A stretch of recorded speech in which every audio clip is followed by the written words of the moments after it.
दोस्तों यार, जब भी मुझे ऐसा लगता है कि मार्वल के एमसीयू में वो बात नहीं रही है जिसके बारे में बात करने का मन चले या फिर जिसके ऊपर वीडियोस बनाए जाएं, तभी कोई ऐसा प्रोजेक्ट आ जाता है जो वापस खींच लाता है।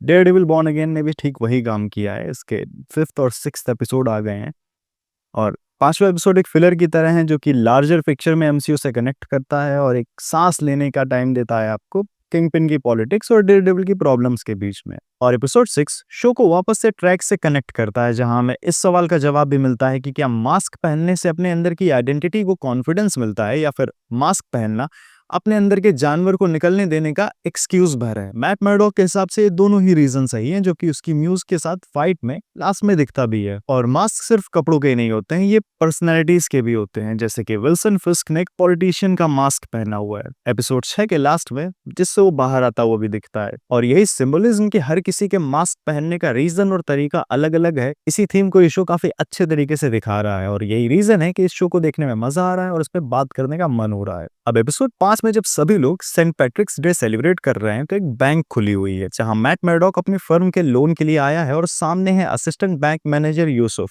जो कि मिस मार्वल यानी कि कमला खान के पापा हैं। यहाँ वो बताते हैं कि कमला कैलिफोर्निया में अपने कुछ फ्रेंड्स को विजिट कर रही है। अब milord point to be noted, ये रीजन इसलिए भी इंपॉर्टेंट है क्योंकि रिसेंटली एक र्यूमर आया है कि मार्वल ने चैंपियंस नाम की एक सीरीज पर काम करना शुरू किया है, जहां पर यंग एवेंजर्स के कुछ मेंबर्स भी दिखने वाले हैं, जिसमें मिस मार्वल भी होने वाली है। तो हो सकता है इसीलिए मिस मार्वल दूसरे सुपर हीरोज को रिक्रूट करने निकली हो, जैसे कि उसने केट बिशप को किया था। अब इसके बाद मैट मर्डॉक के एंडलेस चार्म के बावजूद उसका लोन अप्रूव नहीं होता है, लेकिन जैसे ही वो निकलता है बैंक को लूटने वाले आ जाते हैं। अब यहाँ पर एक और point to be noted milord कि अगर त्योहार के दिन बैंक खुली रखोगे तो लूटपाट तो होगी ही। इसीलिए इनको अपनी इंडिया के बैंकों से सीखना चाहिए कि बैंकों के लिए छुट्टियां कितनी जरूरी हैं। अब ये जो लुटेरे हैं वो लूका के लिए काम करते हैं, जो कि फिस्क के क्रिमिनल एम्पायर का ही एक पार्ट है। और यहाँ बैंक से चुराया हुआ पैसा लूका को विल्सन फिस्क को देना है, जो कि उसके ऊपर उधार था। अब इन लुटेरों का जो मास्क है वो नोटिस करो तो इन्फिनिटी स्टोन्स के कलर जैसा है, बस एक सोल स्टोन वाला ऑरेंज कलर मिसिंग है, जो कि उस जेम का कलर था जिसे ये लोग चुराने आए थे। तो ये मार्वल का क्यूट सा तरीका था ईस्टर एग्स रखने का। अब यहाँ पर बहुत से कैरेक्टर्स दिखे जो इंपॉर्टेंट थे, जैसे कि पुलिस ऑफिसर एनजी किम, जो आगे भी देखने को मिली एपिसोड 6 में। मेन लुटेरा डेविन, जो कि लूका का राइट हैंड है। सेलिन, जो कि इन रॉबर्ट से मिली हुई थी और अपने प्लान की हिंट भी देती है कि यहाँ डायमंड की चोरी होने वाली है। उसके बाद यहाँ Matt Murdock full Daredevil mode में रॉबर्ट्स को पीटना शुरू करता है, वॉल्ट ओपन करने की स्किल्स भी शो ऑफ करता है। रॉबरी कंप्लीट होने से पहले ही पुलिस आ जाती है, जो सबको अरेस्ट कर लेती है, लेकिन मैट मर्डॉक लाल मास्क पहनकर डेविन को पनिश करने निकल पड़ता है, जो कि सेलिन को डायमंड देकर चला जाता है।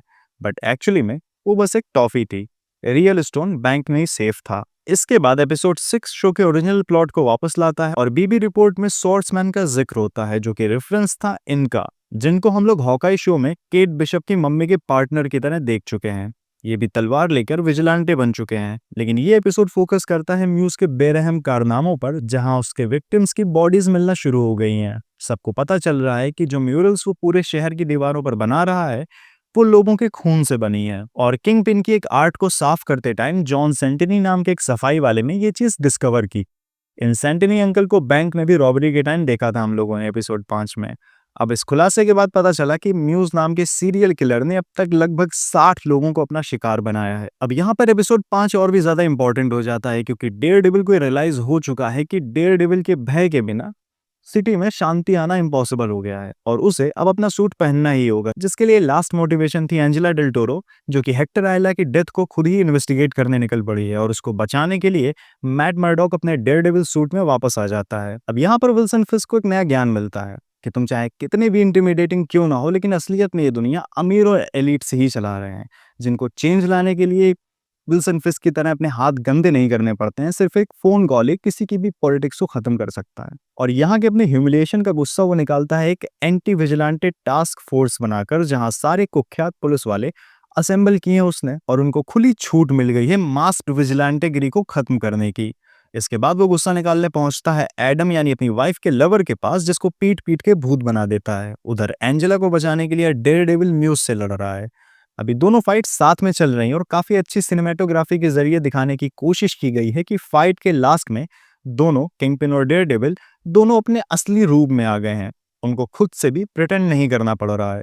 किंग पिन का बढ़ता साइज उसे कॉमिक्स एक्यूरेट किंग पिन के अपीयरेंस के करीब तो ला ही रहा है, और ये फटा सूट सिंबल भी है कि विल्सन फिस्क अपनी पॉलिटिशियन वाली मेंटालिटी को फाड़ कर अपनी ओरिजिनल मेंटालिटी में वापस आ चुका है। अब तुम्हारे क्या विचार हैं शो को लेकर, तुम भी बताओ। बाकी हम लोग मिलेंगे नेक्स्ट वीडियो में।